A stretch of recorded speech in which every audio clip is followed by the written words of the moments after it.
Hi, everybody. This is Jeremy. Today, we're going to be talking about a cool pro feature that we call portfolios. Portfolios can be exactly that. It can be a replica of your actual portfolio.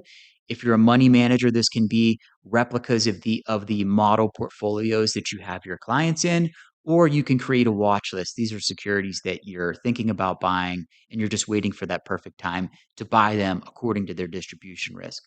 So you can navigate to portfolios from your app home screen, from the side panel, or you can navigate directly from the distribution risk dashboard. I'll show you how. We're going to buy 5,000 shares of SPY. Okay, we think this is interesting, but it's high risk, so we don't want to buy it now. What we're going to do is we're going to add it to a portfolio. Boom. Now we're going to navigate to portfolios. We're going to come to our portfolio tab. And here you will see the 5,000 shares of SPY that we added, as well as some other shares that we hold in our current portfolios. This is a really, really easy way for you to see the risk across multiple securities.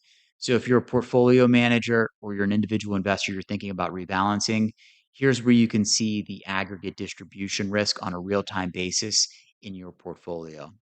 If you want to create a new portfolio, you can come here and create and name your new portfolio, or you can simply add a ticker by clicking the add ticker dialog box.